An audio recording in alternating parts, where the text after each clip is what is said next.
Here's how a chronograph watch works. So it's essentially a stopwatch built into your watch. You can see that's your second hand for your regular time. And then this second hand up here that's still is a sort of stopwatch. And if you push the top button, you can see it starts counting. Now, different chronometers will have different secondary and tertiary dials. So this one has a minute dial right here that goes up to 30 minutes.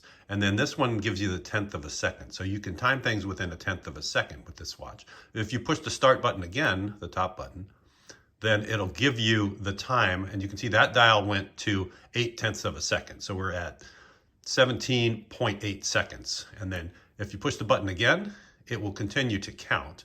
And it resets the 1/10 of a second meter to the top. And then I'm going to fast forward here and show you what it looks like after a few minutes. So here we are 2 minutes later. You can see up here, this has gone 2 ticks. So that tells me 2 minutes. If I stop it now, we are at 2 minutes, 25, 6, 27 seconds, 27.8 seconds. So 2 minutes, 27.8 seconds. And if I want to start it again, I can start it. And then when we're done timing, we can hit this bottom button to reset it all back to 0. So that's how you just do a simple start and stopwatch operation. Now, if you want to do laps, like if this guy's going around in a circle, hit the start button. And he's gone around in a circle.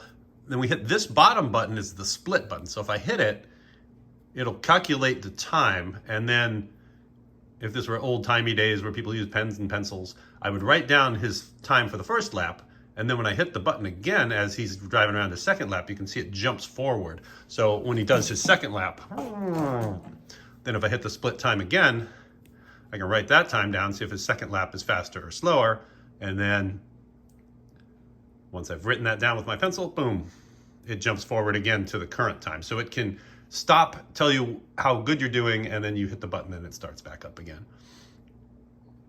And then when you're done, you hit the top button to stop it, and then you hit the bottom button to reset it back to 0. Now the tachymeter, if you have these numbers on your watch, this tells you how many units per distance you're doing. So if, let's say we set up a cone here and a cone here, and and that's 1 mile across the screen. If I hit the go button, and then he